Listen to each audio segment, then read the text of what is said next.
días. Muchas gracias. Muchas gracias por acompañarnos en esta segunda jornada. Hola. Muchas gracias por acompañarnos en este segundo día de la jornada académica El siglo de Selmar Michelini, Dimensión humana y herencia política. Antes que nada, corresponde agradecer a los organizadores por invitarnos a los que estamos en este panel sobre nuevas miradas acerca de Selmar Michelini. Vamos a extendernos hasta las 11 de la mañana.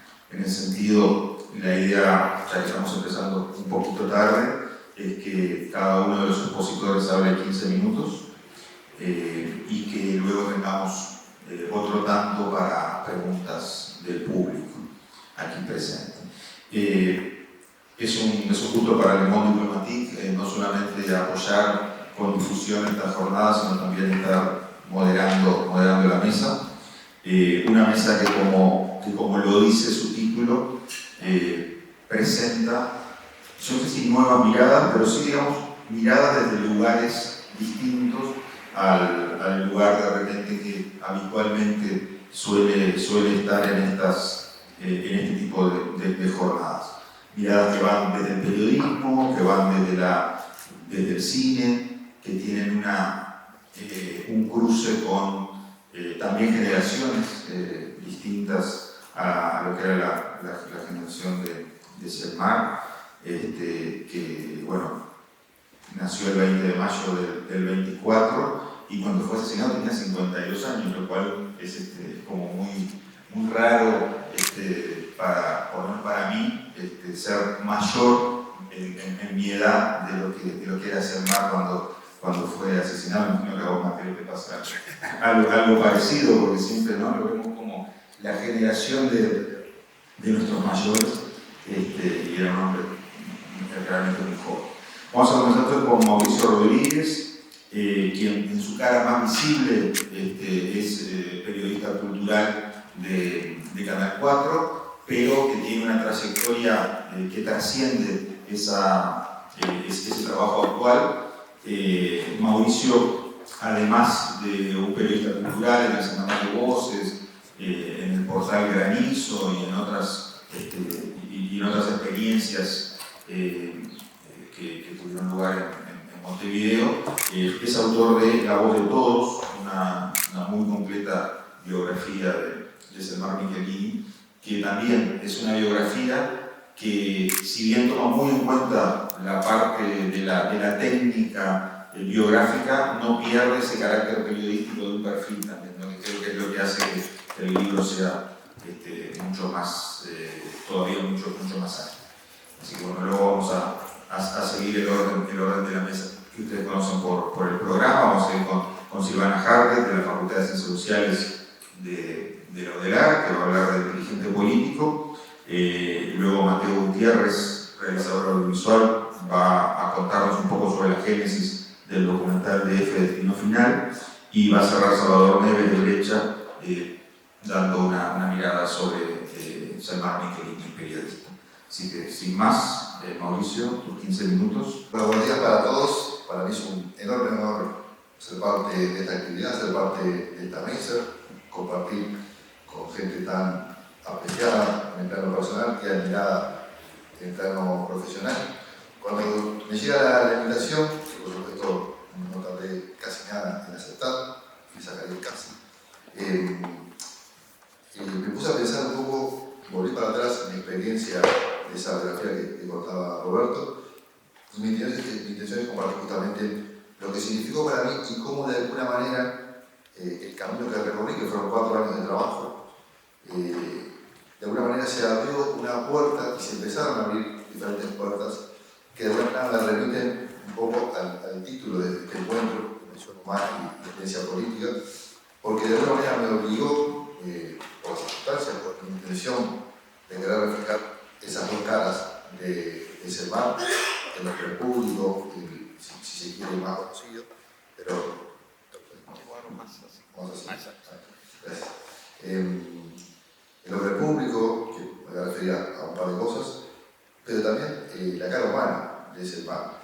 Y cuento en qué circunstancias, de alguna manera, nació aquel libro, Yo fui docente de UTU 24 años, el promedio de edad de los estudiantes entre 12 y 15 años, y recuerdo que un 27 de junio, ya hace cuantos años, con los colegas docentes, dije, bueno, vamos a hacer una actividad a propósito de esta fecha tan particular que tiene que ver mucho con esta historia. Entonces, se nos ocurrieron un par de dinámicas, pero decidimos empezar esa jornada con un ejercicio muy simple, pero que resultó muy revelador. Nos paramos adelante de los alumnos, 25 chiquilines en la teja, y chiquilines, hoy es 27 de junio. ¿Les dice algo eso? ¿Nos remite a algo que suena de mi lado? Silencio absoluto en la platea. Nos miramos, digo, ¿les suena de algo? ¿Conocen algo? Y allá, por el fondo, uno dice, ¿no es algo de tus pamaros? ¿No? Como osadamente respecto a sus compañeros. Y yo en ese momento, que van, no sé, 7 o 8 años, estaba ya con la idea, las circunstancias un poco laborales me habían llevado, bueno, era el momento de pronto de hacer algo sobre Selmar, un personaje que siempre me resultó curioso, siempre me resultó atractivo en más amplio sentido de la expresión. Y esa anécdota que fue en ese momento, obviamente, explicaba qué significaba, qué sé yo, me reveló algo que es cuántas cosas los que estamos en este mundo de información, en este caso de información política, histórica, cultural, damos por sentado que todos saben, todos sabemos, cuando uno dice automáticamente el 27 de junio, ¿a qué se refiere? O sea, uno dice, bueno, el 27 de junio no tengo ni que explicar. Ese mismo día, en el canal, hicieron un ejercicio de casualidad más o menos parecido, salieron a la calle a preguntarle a la gente, sobre todo a los jóvenes, hoy es 27 de junio, ¿te suena de algún lado? Y el resultado fue bastante parecido. Bueno, algunos sabían, que yo, obviamente, con algún perfil universitario, pero muchos decían, no, bueno, algo de política, decían, ¿no? Entonces, lo que me llevó a esa circunstancia anecdótica fue decir justamente eso, cómo damos por sentado que todos sabemos, que todos hablamos de lo mismo, cuando no.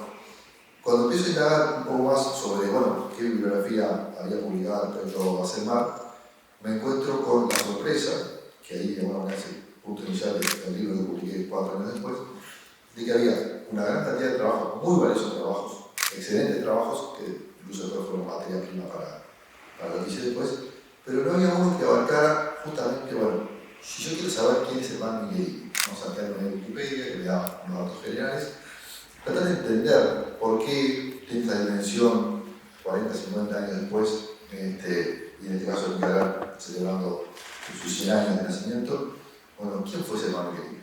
¿No? Entonces, si alguien de pronto dentro de 10, 20, 30 años, que a veces el tiempo obviamente corre en sentido contrario de las intenciones de uno, que haya un documento donde, bueno, yo me siento a leer esto y de alguna manera puedo entender por qué fue un hombre de su tiempo, por qué fue quien fue, por qué fue pieza fundamental de la creación del Frente Amplio, tuvo su recorrido vital y político. Y decía, un poco cuando empezaba, bueno, esa fue la primera puerta que se abrió.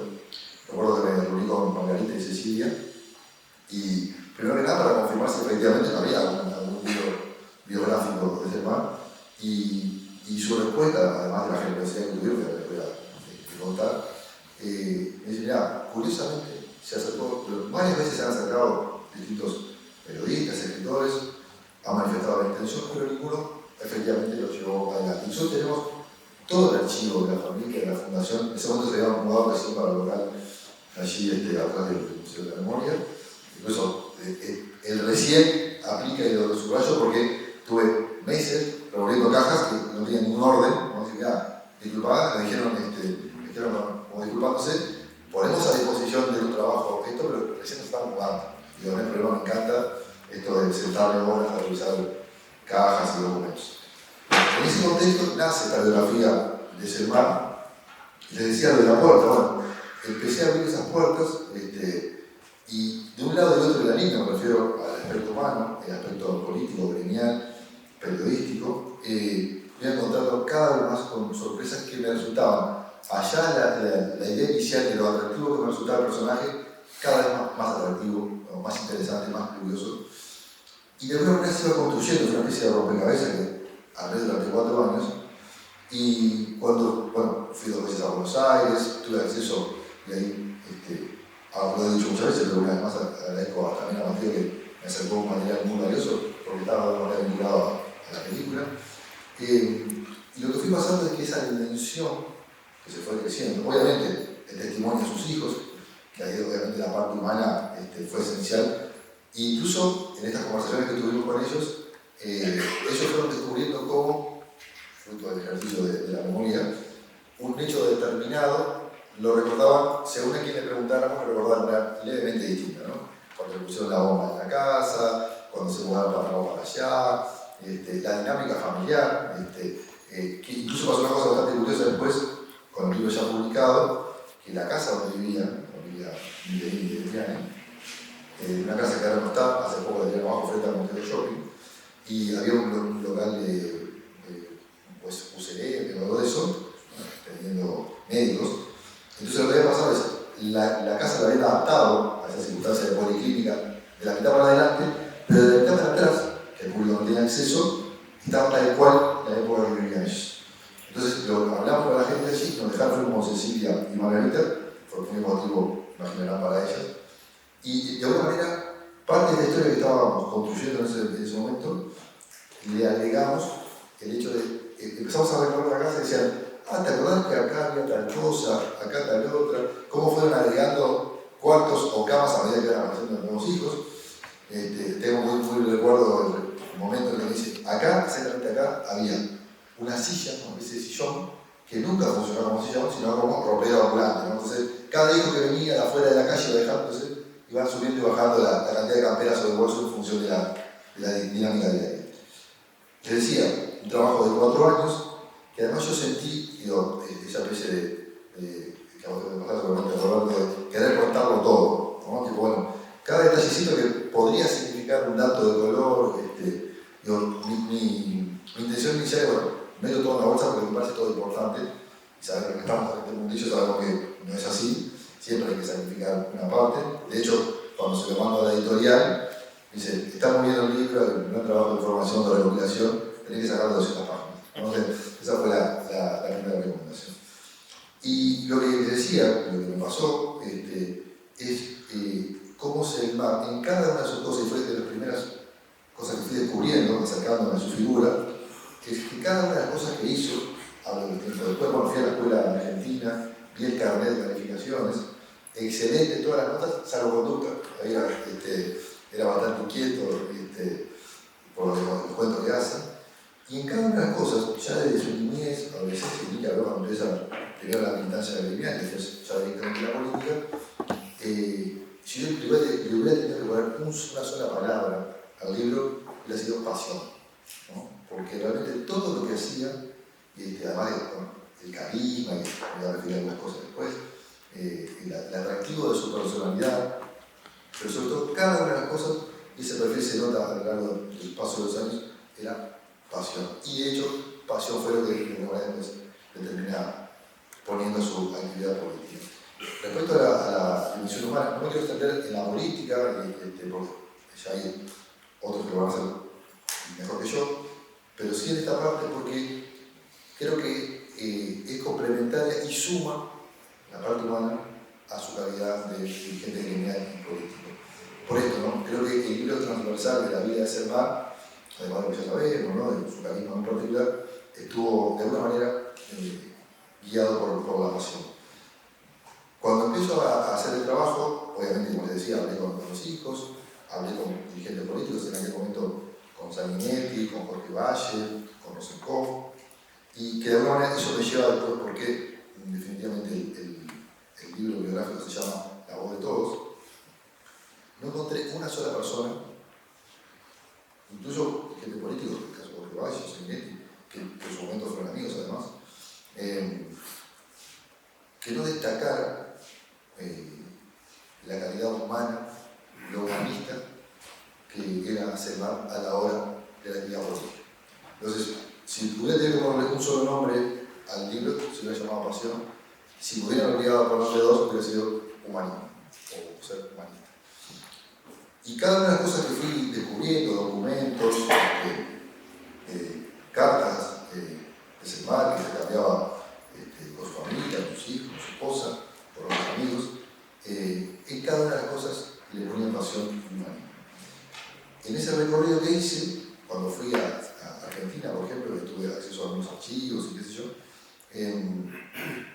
un poco para entrar en lo que quiero compartir con ustedes al final, hay una frase de Cecilia, que en una de las charlas que tuvimos, nos juntamos una enorme cantidad de veces con Cecilia, con Margarita, esto que les contaba, fui a la fundación recién mudada, me daban un café, me encerraban en una habitación y estaba horas revolviendo cajas y cajas.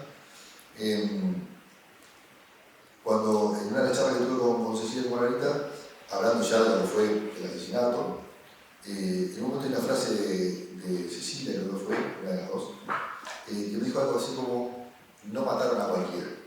O sea, sabían perfectamente a quién estaban matando.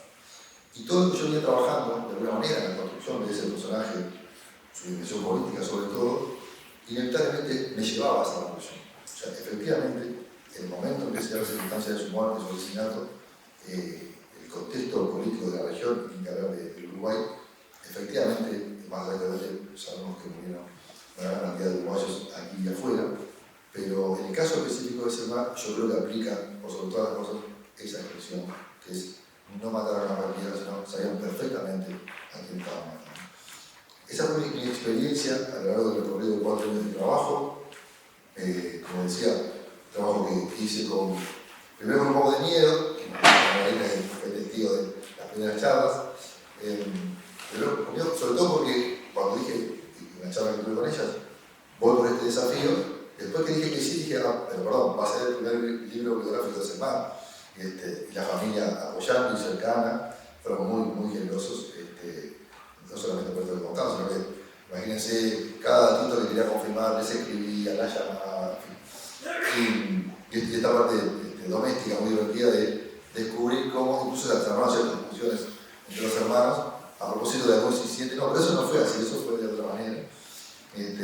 Y Gerardo Gaetano, que tuve el gran honor y gusto que me hiciera una especie de prólogo del libro, remarca justamente eso de cómo la intención, que creo que se cumple en el libro, de ir contando, si se quiere, 3 ejes temáticos: el camino gremial y político de Selmar, esta cara humana de Selmar, y de la mano de las dos cosas, qué iba pasando en el país en ese momento.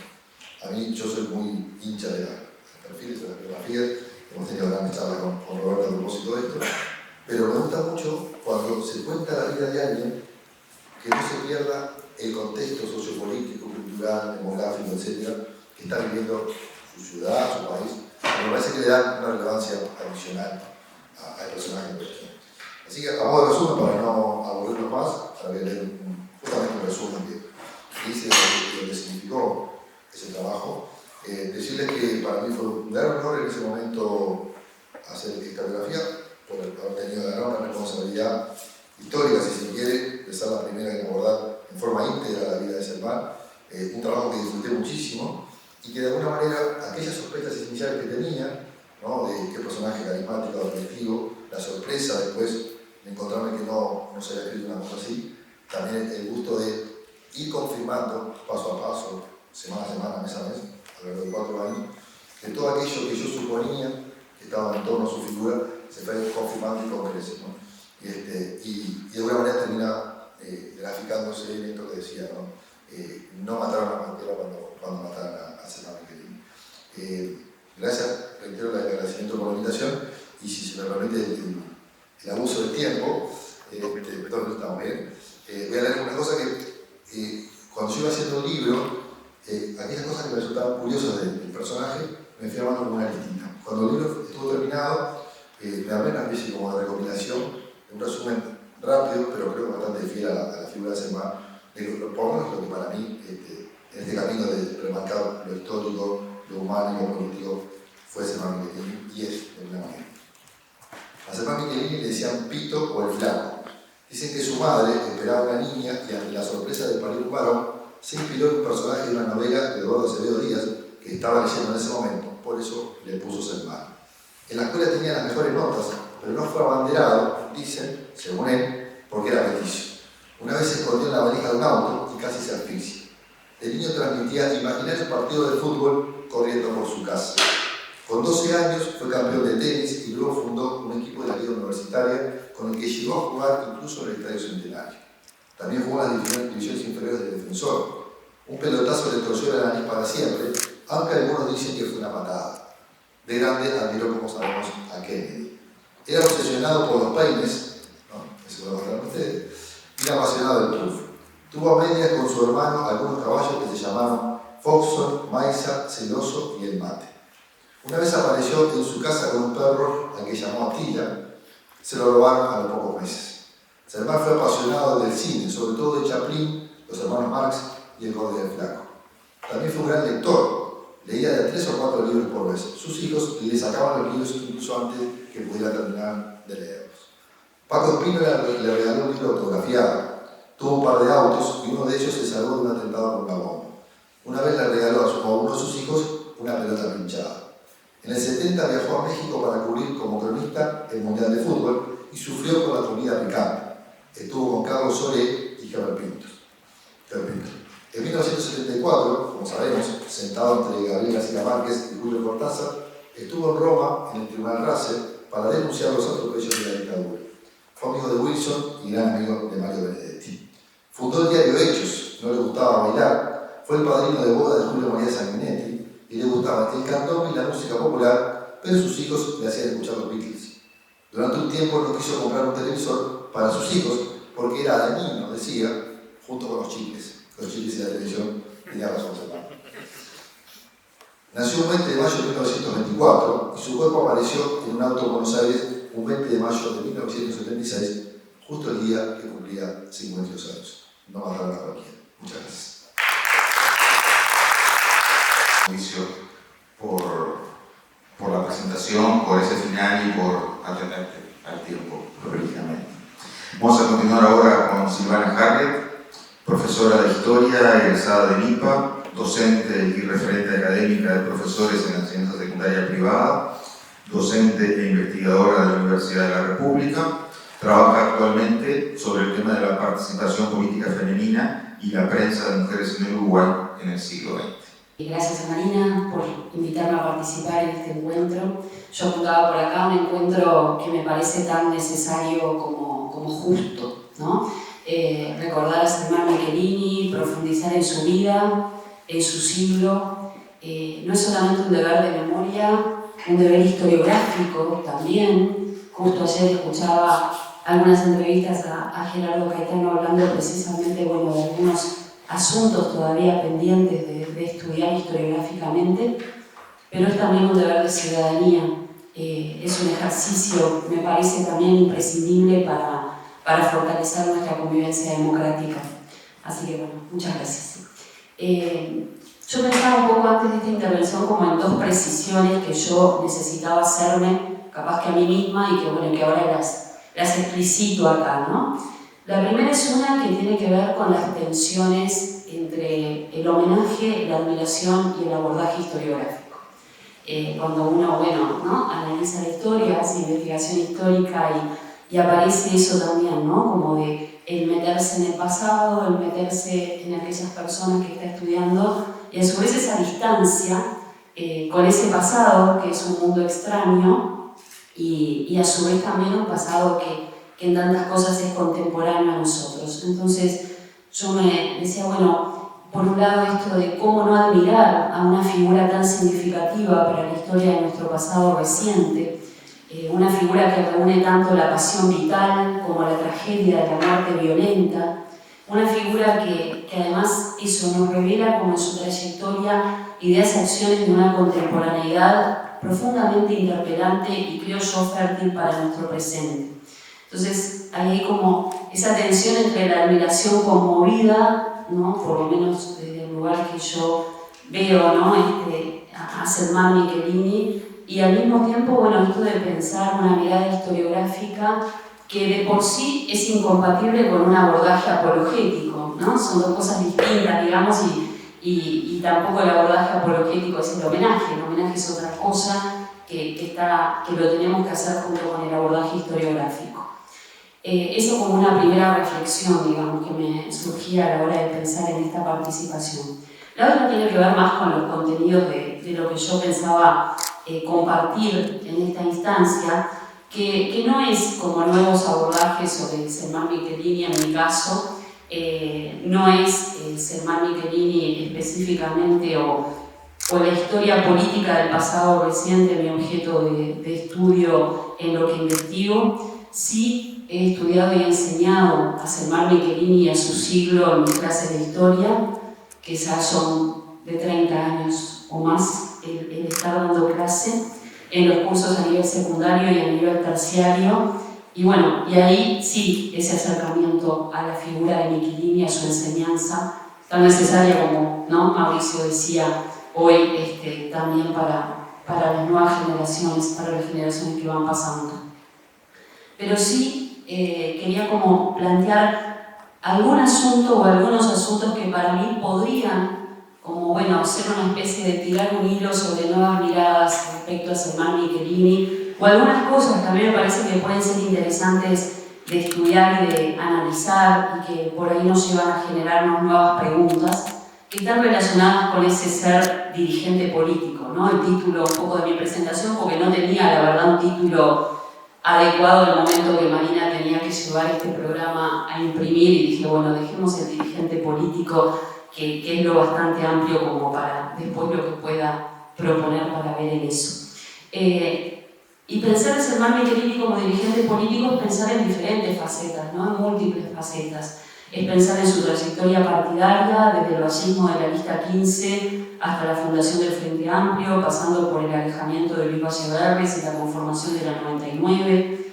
Es pensar también en su actividad parlamentaria, caracterizada por una dedicación intensa, por una vocación articuladora y una oratoria brillante, entre otros rasgos. Es pensar en su dimensión intelectual, en las ideas y filosofía detrás de su acción política. Pensar en su biblioteca, por ejemplo, que es como una pregunta que a mí me viene a partir de, bueno, ¿no?, lo que Mauricio comenta en su libro y también de otras entrevistas, pero esto es decir, ese lector voraz empedernido de gente político, ¿no?, que bueno, el relato es que leía, no sé, en una hora igual a Italo Calvino, pero bueno, ¿cómo era esa biblioteca? ¿Qué nos dice, ¿no?, de Selman Michelini, lo que leía y cómo entra eso también en su ser dirigente político? Es pensar también en su actividad de denuncia de los crímenes de la dictadura en el exilio, trascendiendo fronteras y asuntos partidarios, en un hacer político valorado como fundacional por quienes lo han estudiado en lo que tiene que ver con la mirada y concepción sobre los derechos humanos predominantes en la izquierda del momento. También es pensar en el periodista, porque quienes lo han estudiado también marcan que periodismo y política estaban inextricablemente unidos para Selman Michelini. Entonces hay muchas facetas de muchos tiempos y de diferentes tiempos y espacios para ver al dirigente político, pero yo obviamente no voy a hablar de todo eso y elegí centrarme en una que para mí es como una seña de identidad, me parece, de Selman Michelini, dirigente político, y que creo que tiene bastante esa faceta para decirnos hoy en día, y es esto de la amistad política, ¿no? Selman Michelini y la amistad política. Y yo pensaba en la amistad política en singular y en plural. La amistad política como fenómeno, como hecho, como algo que forma parte de nuestra vida, de la convivencia, de la cultura, y a su vez las amistades políticas, ¿no? La amistad política como una vivencia, como una experiencia y como una postura ante la vida. Y por otro lado, las amistades en plural en el sentido de las personas concretas, históricas, que formaron parte de su biografía y que nos acercan al conocimiento de Michelini y de su siglo. Y que creo yo, también desde este lugar, la figura de Michelini es contemporánea, nos interpela y pone sobre la escena algunos asuntos sobre los que podemos aprender, creo yo. Si es que la historia nos sirve para aprender algo, no sé si nos sirve para aprender algo, pero reflexionar sobre esas cosas o sobre esto en particular creo que nos puede llevar a aprender para nuestro presente.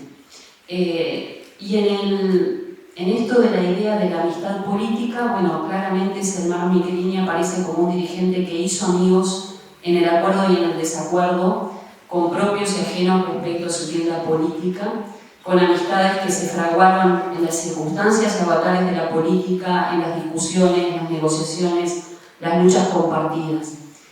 También los encuentros de la cotidianidad, de la práctica política y del ejercicio del gobierno. Y yo quería tomar dos amistades en relación a esto, que sus amistades son múltiples, pero elegí dos quizás para mirar un poquito y poner en diálogo con esa amistad política o esas amistades políticas de Selman Michelini la percepción o el concepto que Hannah Arendt maneja sobre la amistad política, que me parece que bueno, a mí me resulta fértil para ver el caso de Michelini, en el sentido de que la amistad política no verla desde el lugar de la pasión o de la mera afinidad o de los caracteres, digamos, o de las experiencias más cotidianas compartidas, sino pensar o en ese concepto de amistad política de personas que comparten una visión del mundo que no necesariamente quiere decir que van a estar de acuerdo en todo lo que plantean o que tienen opciones políticas diferentes, pero que hay una amistad que se genera desde una forma de jugar, de ver el mundo, de decidir qué cosas son públicas, qué cosas deben pertenecer al mundo y que están unidas, dice Hannah Arendt, por su modo virtuoso de humanizar el mundo, ¿no? Y yo creo que ahí Selman Michelini con muchas personas lo va a unir esa idea de cuál es el modo virtuoso de humanizar el mundo, más allá de las diferencias político-partidarias, que tiene que ver con una amistad entre ciudadanos que no tiene que ver solamente con, digamos, la afectividad o solamente el afecto, y que es una amistad que implica un tipo de diálogo, un tipo de conversación. Entonces, desde ese concepto de amistad política es que a mí me parece bueno que este asunto tiene algo para decirnos sobre el Selman Michelini, dirigente político, sobre su siglo, sobre la mirada, sobre la democracia, sobre los valores compartidos, y también tiene que ver con nosotros ahora, ¿no? Para pensar la política, la democracia, para pensar lo público, para pensar nuestro presente, para pensar el valor de la palabra también en esa conversación que implica la amistad política. Y ahí pensé y elegí solamente a modo de ilustrar un poco esto de lo que estaba pensando de Selman Michelini como dirigente político en dos amistades. No traje aquí la amistad con Gutiérrez Ruiz, tampoco traje la amistad con Benedetti o con otras personas, traje en primer lugar la amistad con Álvaro Baggio, que me parece como, bueno, una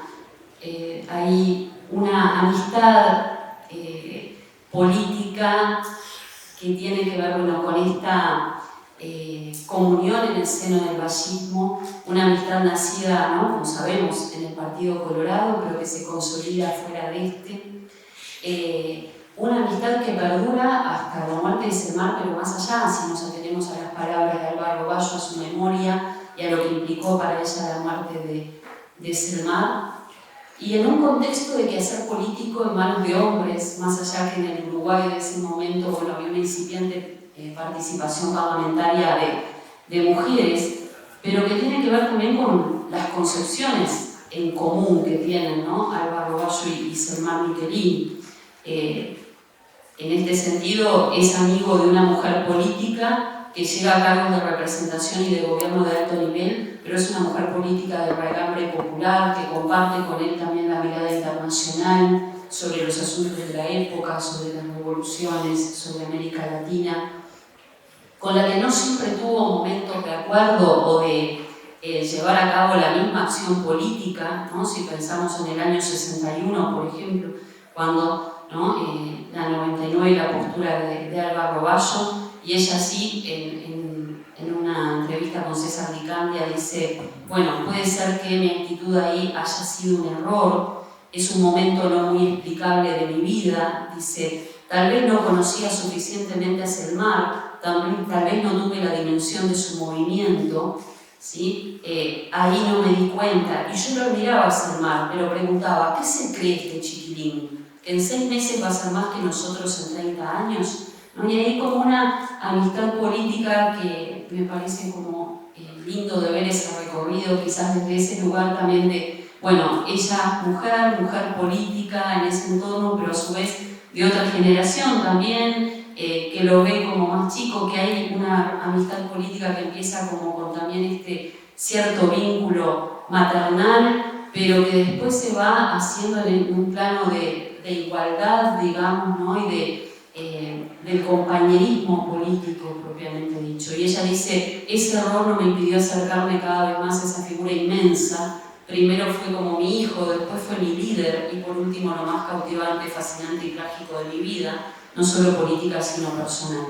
Pero retomando en esta idea de la amistad política, para tampoco extenderme más allá del tiempo que tenemos, ¿no? Esta es una amistad que tiene que ver con una matriz de pensamiento común, en la utopía, en la versión reformista del vallismo y también como en esa oposición al vallismo que ambos sienten que se está traicionando y que ya no encuentra su expresión, digamos, pura, ¿no? Dentro de lo que es el Partido Colorado y por lo cual salen de ahí y están en la conformación del Frente Amplio. Es una amistad que también se forja en la labor cotidiana del Parlamento. Es una amistad en la que hay admiración, en la que hay también consulta, ¿no? Y hay también gestos de cuidado, como de cariño, que aparecen ahí. Ella dice, bueno, permanentemente tenía problemas de conciencia porque él había salido senador y yo no, se refiere a las elecciones del 71, y eso lo trataba de compensar por las vías más ricas y más tiernas. Dice, te digo una sola, ¿no? A Dicandia, cuando hubo que mandar a un delegado del Frente a una conferencia en Chile de un trágico mes del año 72, él luchó para que yo fuera la designada, pero además todo me lo consultaba, no había paso político ni estrategia que no lo pensáramos juntos. La otra amistad en la que pensé, para compartir un poco en el marco de reflexionar sobre las amistades políticas o la amistad política, es la amistad con Wilson Ferreira Tunante, ¿no? Y ahí claramente, ¿no? Es distinta, estamos hablando acá de una amistad que no germina en las afinidades partidarias, que no tiene que ver con una matriz ideológica compartida desde el vallismo, es una amistad entre hombres, es una amistad entre hombres carismáticos, apasionados, brillantes en la oratoria.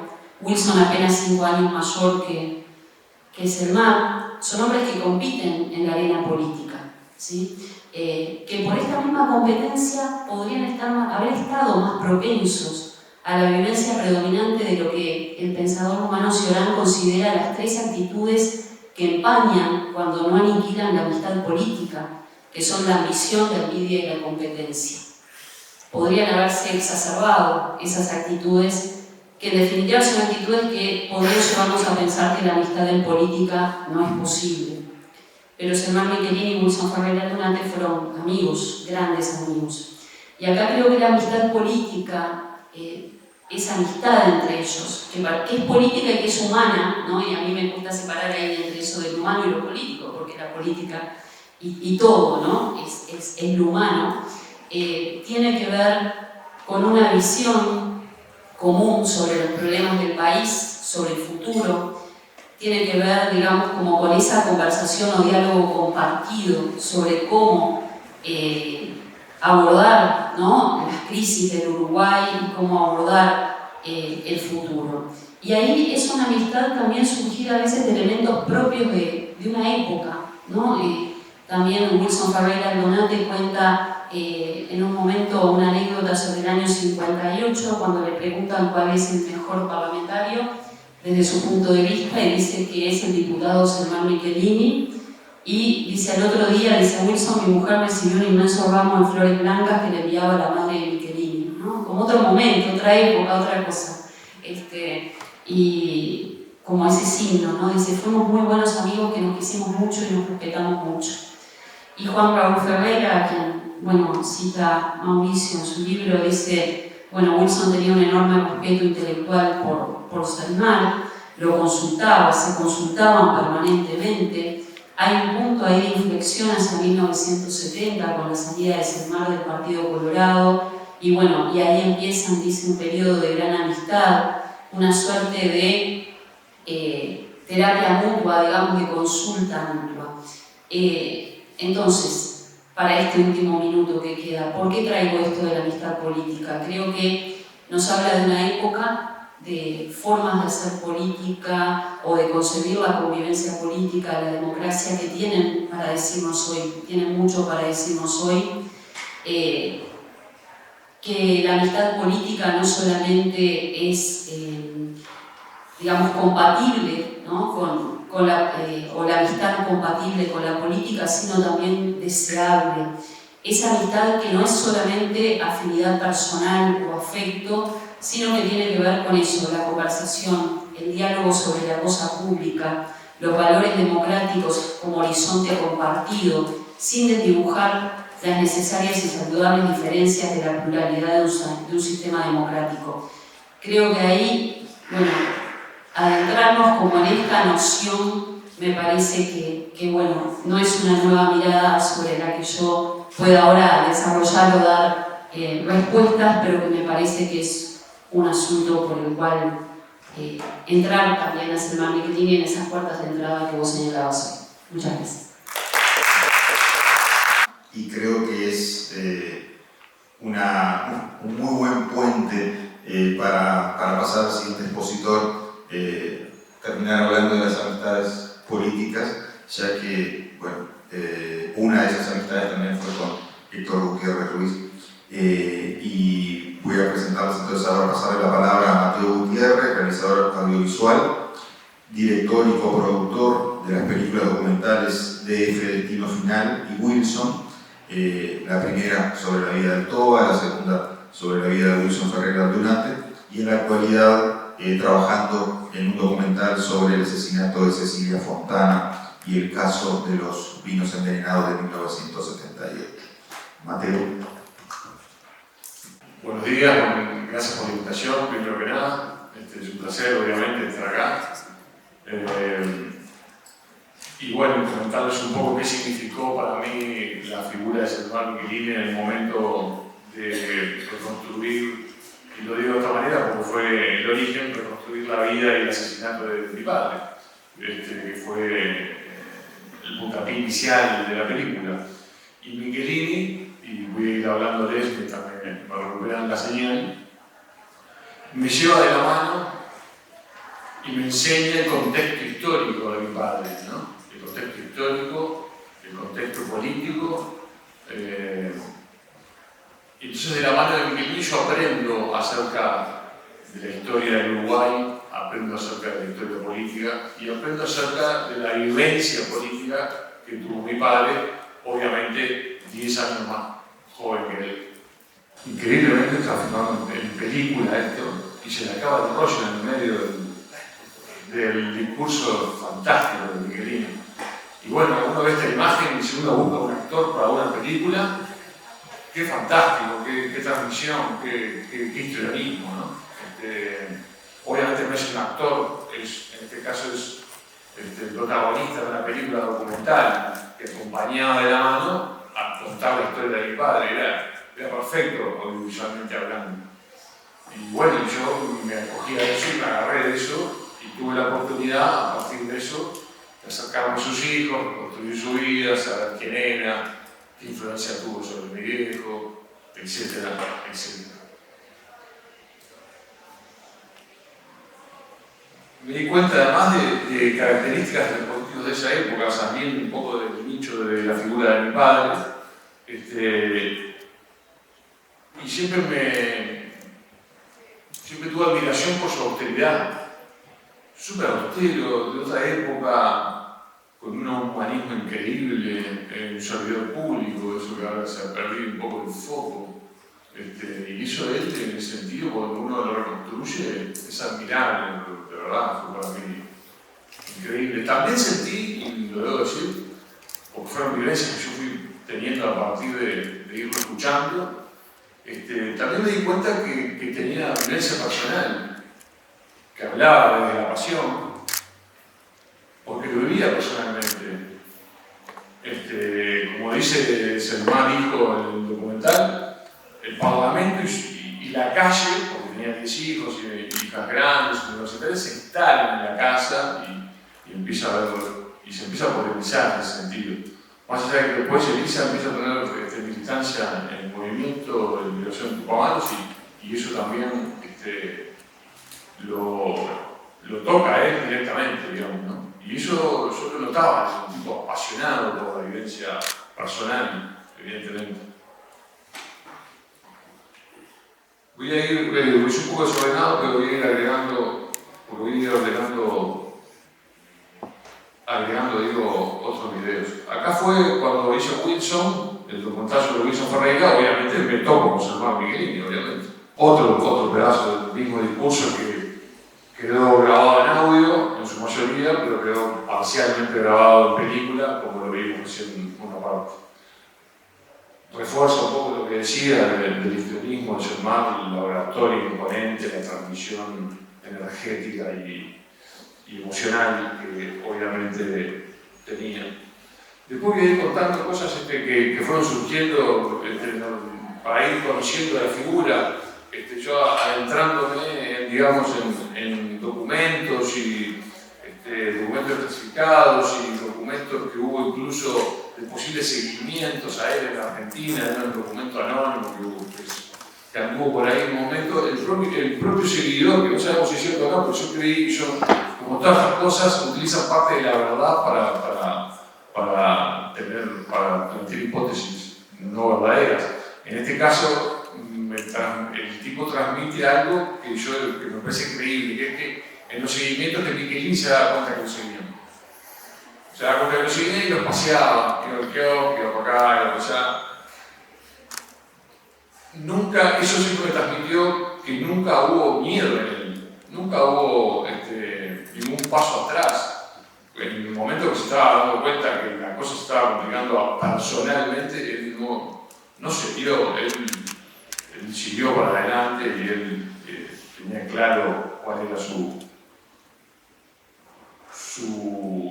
actividad o su... Bueno, nada, es una entrevista filmada en 35 milímetros, obviamente como todo de esta época, o 16 milímetros más bien, tiene una calidad de imagen excelente y todo lo que él habla es por supuesto súper interesante con respecto a temas del momento. Mateo, perdón la interrupción. Al no usar la computadora de la facultad, lo que me explicaba la de medios técnicos es que se escucha solo desde el proyector. Si fuera la otra, sí, pero perdón por eso. Disculpe, no tenía idea de eso. ¿Está en DF esa entrevista o en Wilson? No, esta entrevista estaban partecitas en DF, pero acá extendida en todo su... Porque lo que tienen los documentales, ¿no? Yo documentales en el que extraigo pedacitos de su discurso, pedacitos de su centro de vista, pero obviamente acá mi intención era mostrar más material original y completo. En YouTube tienes algunas extras también que no están en documental. Sí, es verdad, el DF fue un proceso largo y junté muchísimo material que en un momento se convirtió en un copión larguísimo y hubo que tomar una decisión para que no fuera una película tan larga y saqué muchísimas cosas que a mí me parecían importantes y las convertí, en ese momento todavía usábamos el DVD, las convertí como extras de DVD, las tengo colgado todo en YouTube en un sitio mío que obviamente es libre. Están los 4 videos, digamos, de los extras y ahí también hay cosas, algunas cosas sobre ser humano. Vamos a pasar a otro video. Agradecerles nuevamente la invitación a los organizadores de la jornada académica sobre Sherman Michelini y agradecerle a este panel de lujo. Realmente ha sido un placer compartir con ustedes esta mañana. Muchas gracias. Invitación, Mateo, para todo documental, no solo para DF. Y analizaste el periodo de esa parte de la historia política del Uruguay. Me imagino que también te encontraste con que el periodismo y la política tenían esos hilos conductores muy fuertes, no solo en Selmar, sino que era un espíritu de época también de varios dirigentes del momento. ¿Cómo lo viste desde el hoy esa vinculación tan estrecha entre el periodismo y actividad política? Bueno, esbozadamente en realidad, porque había algo también en todo. El viejo hacía audiciones radiales en Radio Tacuarembó, si bien era periodista, tenía ese tipo de actividad, ese tipo y tengo cassette de él, grabados y eso, entonces yo alguna familiaridad con eso ya tenía. Y después, bueno, al escuchar hablar de Selmar y su trabajo y todo. Bueno, sobre todo en la parte de Buenos Aires, ¿no? Si estaba mirando acá que traje la carta de Roberto García, el compañero de la opinión, ¿no? En Argentina. Yo no sé si no es su última carta, es fechada el 5 de mayo del 76. Debe ser una de las últimas, supongo. No, claro. Pero está buenísimo para ver lo que decía Mauricio, su manera de escribir, su prolijidad, su firma es imponente. Z. Michelini, puede ser que se llama. Z. Michelini, todo es con una caligrafía extraordinaria, es el culto al buen hablar, como dice Mauricio. Y entonces, nada, tengo esa vinculación con el periodismo a través de él. Sé que su actividad política estuvo de la mano con su actividad periodística en Buenos Aires y lo utilizó como una herramienta, más allá de su trabajo, que lo haría de manera excelente. Alguna nota leí también de él, no lo estudié en ese sentido, pero siempre admiré eso, su capacidad en el buen lenguaje. Así que no, mi relacionamiento con él. Después sí, obviamente todos salimos de dictadura viendo como políticos también eran periodistas, ¿no? Dirigían semanarios, etc. Así que siempre estuve, digamos, relacionado con ese tipo de cosas y por supuesto de la carrera de CEPAP también. Y Silvana, así ya me enemisto contigo también, con estas, llevándote, y nos estamos en un momento. En ese hacer periodismo de esa época, no solo de Selmar, ¿vos sentís que había un cuidado diferente por el otro que hay ahora? De repente, vos citabas las amistades políticas, no solo con Roballo, sino también con Wilson. Ese cuidado de no solo de no ampliar, de no generar una grieta, de cuidar también desde la palabra los puentes. No sé mucho sobre esto. Lo que puedo decir es a partir de alguna cosa muy concreta que haya visto de la prensa. Yo creo que se era muy duro, que había así, no hablo acá de Michelini, hablo como del clima de época, ¿no? Incluso, no sé si es en algunos de estos de los libros escritos sobre Michelini o en otro lugar, justo que leía que por ejemplo, Wilson Ferreira decía que él en determinado momento había escrito cosas, artículos y dicho cosas de correligionarios o de opositores políticos que no las volvería a escribir jamás, que eran, ¿no? Miradas después en perspectiva como que eran duras, ¿no? Entonces ahí no sé en el caso de Selmar Michelini, en esa escritura periodística, el cuidado del otro. Igual tiendo a pensar de todo lo que he leído, de que se ha visto de que era un articulador, era, ¿no?, un tipo respetuoso, era alguien como en eso de la consideración de los demás, pero creo que también había un clima de época igualmente bueno, o de dureza o de enfrentamiento. No sé si a mí la palabra ahí de grieta no me gusta mucho, pero sí, capaz que en otros niveles o en otro tipo de utilización quizás de lenguajes o de adjetivación del que vemos ahora, que ya sabemos que hay cosas muy exacerbadas además por otros medios que son las redes sociales, ¿no?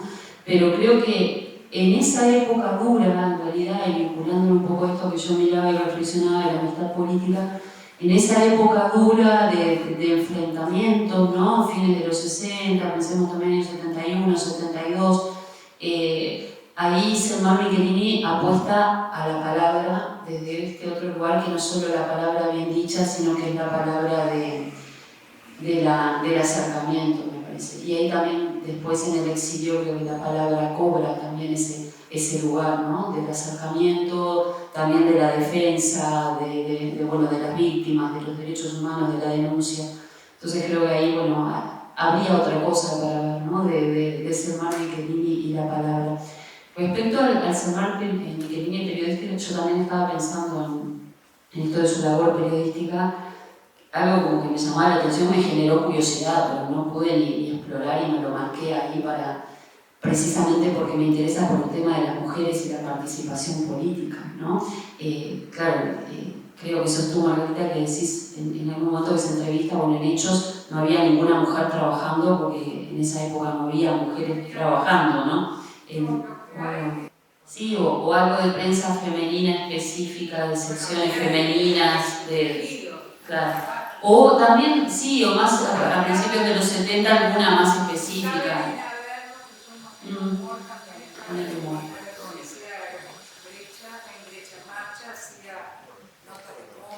Sí, o no, más a inicios de los 70, justo yo he estado viendo, no sé, publicaciones del Fidel o del Partido Comunista, el Fidel en concreto, las mujeres en lucha, pero a lo que iba es que me llamaba la atención o me generó curiosidad esto, por ejemplo, de que hubiera en Hechos una encuesta sobre la participación política de las mujeres. La tengo ahí anotada para irme hasta el Palacio, mirarme Hechos y verla, porque me interesa mucho, me interesa ver ahí, ¿no?, qué está circulando, qué se les pregunta. Y bueno, como interesante también que desde la publicación se tomara el tema. Creo que es Martínez de Carril que hace ahí esa encuesta, digamos. La cuarta participación en la mesa, que era sobre Selmar, periodista. Un inconveniente impidió que el otro panelista estuviera con nosotros, que Salvador estuviera con nosotros.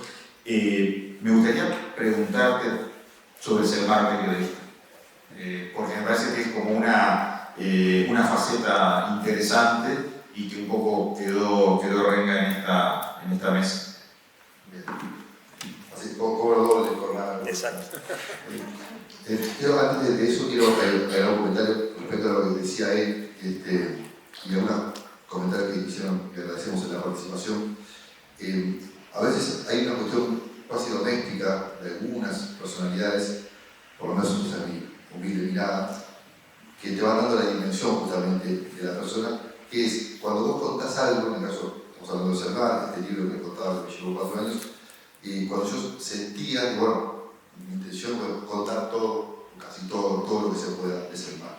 Después que salió el libro, y a esto, esta anécdota quiero ir, incluso tiene la presentación del libro, se me acerca una señora mayor y me dice, gracias por esto, yo admiraba mucho Selmar, mi familia me dice, yo vivía cerca de la casa, cerca del Museo Shopping, que en aquel momento no existía obviamente, dice, y yo tomaba el ómnibus por la Rambla, dice, y muchas veces él doblaba, iba por la Rambla, me veía, sobre todo los días de lluvia, y se hizo casi un hábito que casi sin conocerlo, porque era un vecino, me acercaba de pronto a algún lugar, qué sé yo. Una anécdota de la vida cotidiana, digamos. Pero eso, después apareció otra persona que me dijo, Selmar me contrató para hacer, no sé si tirar una pared o hacer una pared, no estaban hechos. Y cuando uno cree que todavía, o sea, que ya contó casi todo, la dimensión enorme de una figura, en este caso la de Selmar, empieza a seguir construyéndose, y creo que eso no termina nunca, a propósito de esto, ¿no?, de los recuerdos, en el caso de Elisa, ese detalle que compartía ella con nosotros. Entonces, seguramente en las mesas de estos días van a seguir apareciendo cosas que dan la dimensión justamente de, bueno, hay figuras de las cuales nunca, no solamente nunca dejamos de hablar, sino que nunca deberíamos dejar de hablar. Gracias a esa reflexión a propósito de lo que decían. Y respecto a lo que él decía, creo que con Margarita y Cecilia en algún momento lo hicimos, le preguntamos, también pasa con 2 personas eso, con Selmar y con Alfredo Citarrosa, me preguntamos qué diría Alfredo de lo que estamos viviendo hoy en día, o de lo que está pasando, o de algún tema de actualidad. Y me pasa muchas veces también con Selmar, es decir, ¿qué diría Selmar? ¿Qué pensaría de lo que está pasando? No me quiero imaginar la respuesta de ambos dos, hablando mal y pronto. Respecto brevemente a la figura de Selmar, periodista, lo decíamos aquí al pasar en un momento, bueno, que en aquel momento la pata política y la periodística casi iban de la mano. Eso pasó incluso hasta los años 80, los semanarios que salieron al final de la dictadura y al principio de la democracia. Y para los que somos batalladores, que así nos moriremos seguramente, del buen decir, del buen escribir, vuelvo un poco al ejemplo que decía al principio de las puertas que me fueron abriendo el Selmar niño, adolescente, deportista, el tenista, el jugador de fútbol, el gremialista. Yo creo que el punto de empatía absoluta que logré con la figura de Selmar fue justamente el momento en que me detuve. No quiero exagerar a decir todo lo que escribió, pero diría que gran parte de lo que escribió en diferentes momentos, y que después de alguna manera se termina si se quiere, consolidando con su discurso, ¿no? Además del carisma que hay. Mateo compartía ese discurso impresionante, como bien definías, un actor capaz que no es verdad también, ¿no? Pero más allá del carisma, más allá del grado de comunicación que lograba con quien lo escuchaba, el Cermar periodista tenía una rigurosidad, no solamente técnica desde el punto de vista de la información, sino la capacidad que yo diría que es lo más admiro de su escritura, de condensar en pocas palabras una idea que de pronto es profunda, fruto seguramente de la reflexión, en muy pocas palabras y además las palabras exactas. Yo en Cermar lo que sentía en su discurso de que hablar, sus hijos me contaron que lo veían caminando como preparaba un discurso, me pagaría corregirme si estoy bien, preparaba un discurso que corregía, tachaba, hasta el último momento estaba la obsesión por el buen decir. Entonces, para quienes de alguna manera vivimos de la palabra, figuras como la de Cermar, uno agradece habérselo cruzado desde el punto de vista periodístico, sobre todo que se ven horrores, no quiero ofender a nadie, pero bueno, todos seguramente conocemos algún caso donde el buen escribir y el buen decir ya no están de uso. Bueno, para los que somos un poco más viejos y todavía tenemos esa pequeña batalla por el buen escribir, por el buen decir, Cermar, diría que no exagero nada, fue un referente periodístico, es un referente periodístico para mí, porque dije, bueno, cuando me cruzo con alguien, más allá de todas las dimensiones que estuvimos hablando, que se van a seguir hablando en estos días, la política, la gremial, lo humano, la denuncia de los derechos humanos, todo lo que ya sabemos, estrictamente a la hora de escribir, había una obsesión por la palabra, que para quienes nos dedicamos a esto, no solamente lo agradecemos, no solamente fue un mensaje para mí también. Lo que pasó con dos personas, miren el ejemplo que voy a compartir con ustedes, Corina Vital, ¿no? El tema es, Ida Vital, y lo digo acá en confianza entre nosotros, me genera mucha envidia para si, miren con quién me estoy, bueno, no comparando, pero midiendo, porque Ida Vital tiene la capacidad, que también la tenía Cermar, de encontrar la palabra acertada. Hay un dicho, capaz que me equivoco, creo que era de Borges, pero puedo estar equivocado, que es en cada frase Dios, ¿no? Como que en cada frase estén las palabras que necesariamente tienen que estar y no otras.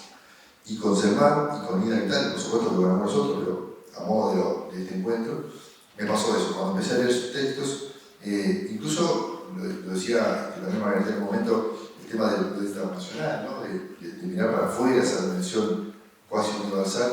Bueno, él unía en una persona la capacidad de hacer una lectura de la realidad, de la proyección de lo que eventualmente pueda llegar a pasar en el futuro, que tenía esa capacidad, y todo eso que puede ser complejo, incluso difícil de entender y mucho menos de explicar, llevado al terreno de lo periodístico, lo lograba. O sea, había una preocupación por la palabra, no sé si Salvador tiene ahí por ese terreno, pero en mi caso, como colega a la distancia que me considero de Cermar, rescato eso. Entonces, obviamente, fruto de su lectura voraz, todo eso después lo procesaba y devolvía unos textos maravillosos. Así que yo los invito, seguramente me hicieron más de uno, pero volver, sobre todo, más allá del tema en sí, la capacidad enorme del decir. Así que me quedo con esa otra puerta de Cermar periodista. Vos desde el ámbito de lo doméstico también tuviste un conocimiento de la figura de Elsa.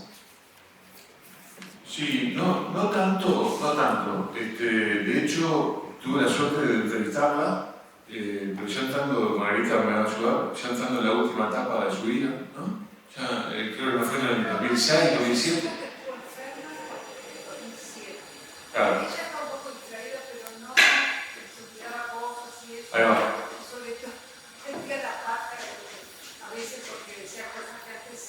Exacto. Full.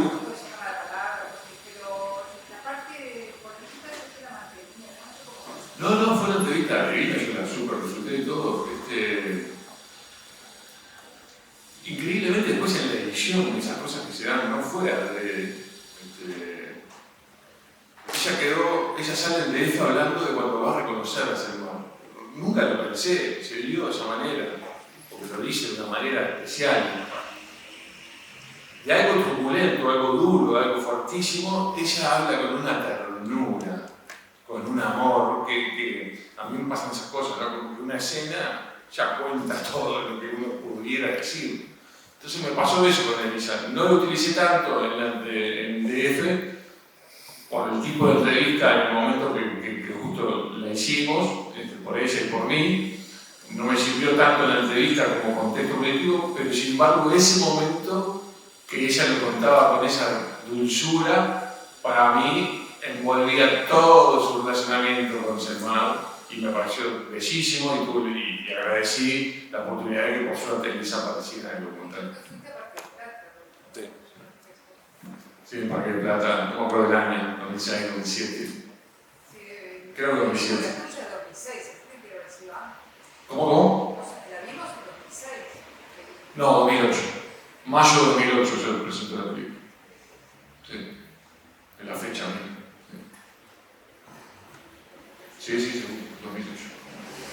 Entonces, bueno, por ahí fue. Y esa fue mi experiencia con ella, la verdad que no mucho más que eso, porque el relacionamiento fue más con los hijos, obviamente. Cuenten un poco sobre, en cada uno de sus roles, cómo vieron o cómo recuerdan la figura de Elisa. Gracias por el comentario, bienvenido comentario. Esto que contaba hace un ratito de cómo fui trabajando en la construcción de la figura de Selmar a través de una gran cantidad de insumos.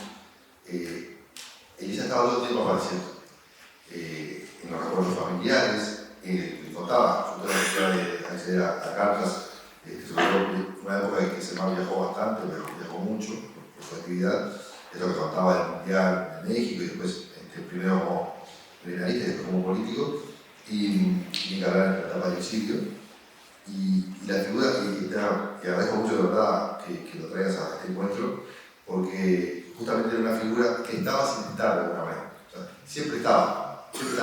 Entonces era inevitable, ni que ahora cuando hablábamos de cuestiones más familiares y personales, que apareciera Elisa. Incluso la sensación que yo fui construyendo, por supuesto que a Elisa la conocía mucho menos, la aprendí a conocer en este proceso de trabajo. Recuerdo que cuando terminé el libro y lo hablamos con alguna, con Marita, con Cecilia, la sensación que me quedó en su momento, ¿no? O sea, fue como que fue apareciendo ese otro personaje a la par, y me encanta que use la palabra compañero, porque efectivamente era así. Cuando terminé el libro de Selmar, y el otro proceso final, sale el libro, qué sé yo, en alguna charla que tuvimos después, que juntamos a tomar un café para celebrar la salida del libro. Recuerdo que la sensación que me quedó en aquel momento es, bueno, ahora que había que hacer un libro sobre Elisa.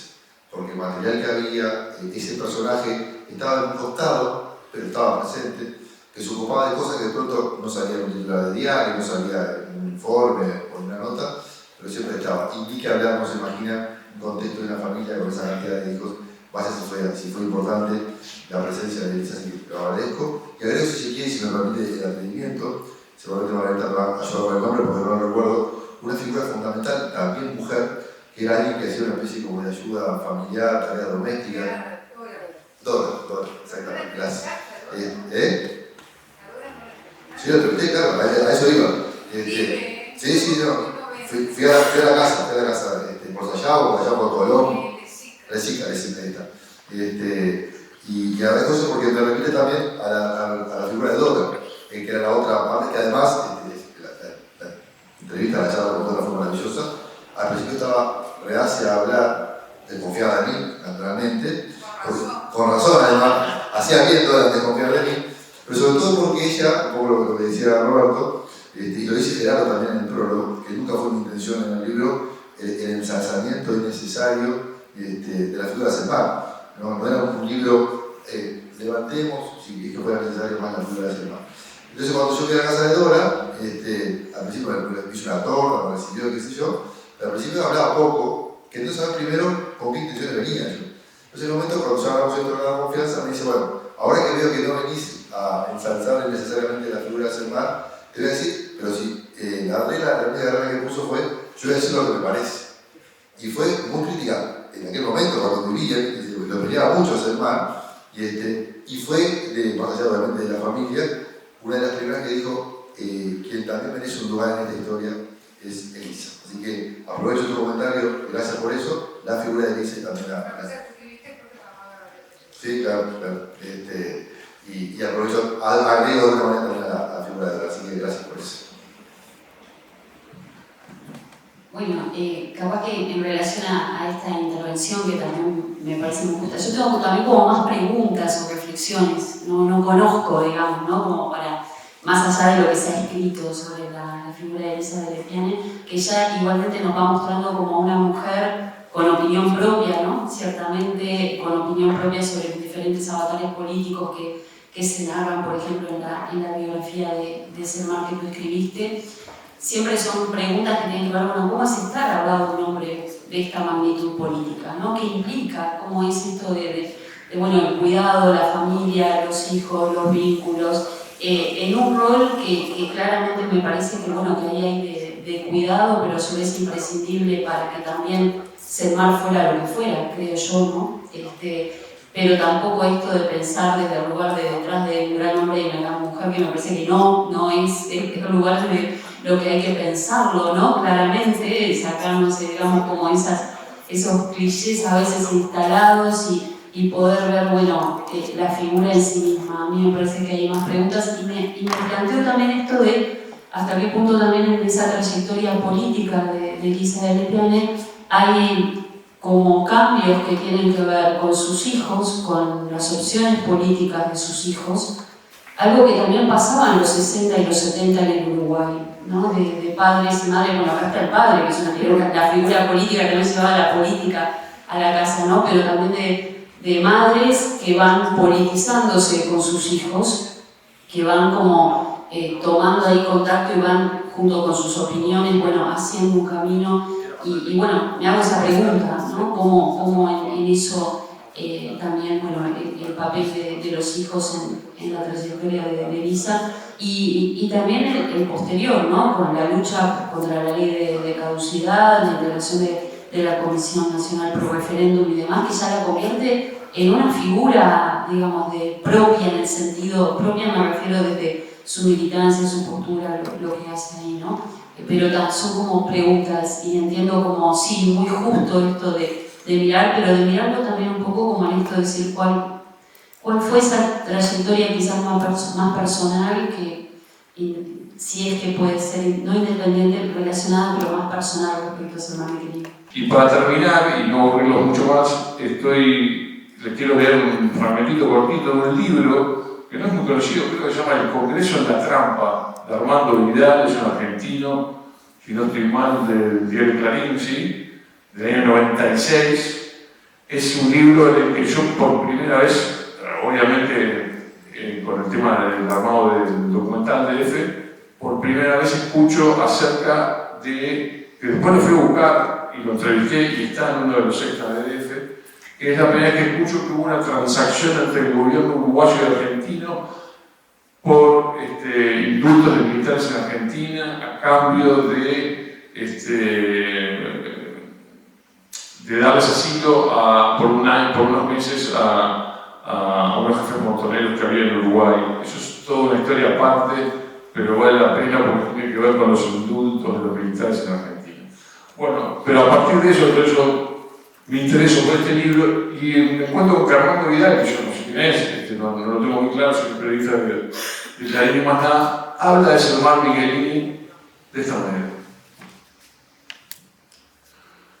Michelini solía acudir al Congreso de la Nación, Argentina obviamente, para ver a algunos amigos, como los radicales Adolfo Gas, entonces diputado, y el senador Hipólito Solari Irigoyen. Pase, senador, que esta también es su casa.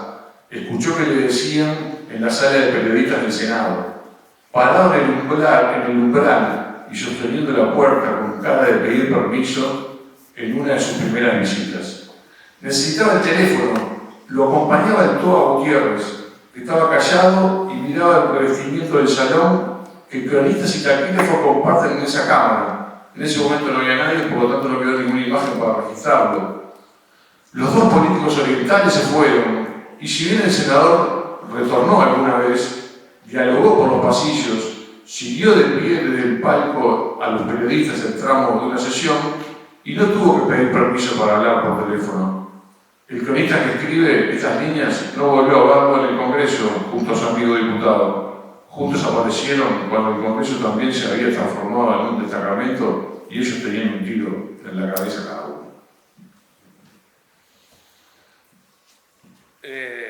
Más allá del final cruel, obviamente que les tocó, esta imagen para mí, que es muy simple, fue muy gráfica para imaginarme a mi padre y a Michelini en su labor en Argentina. Nunca he escuchado a alguien así que lo veía juntos en una actividad tan simple como ir al Congreso de la Nación a hablar con gente de ahí, juntos.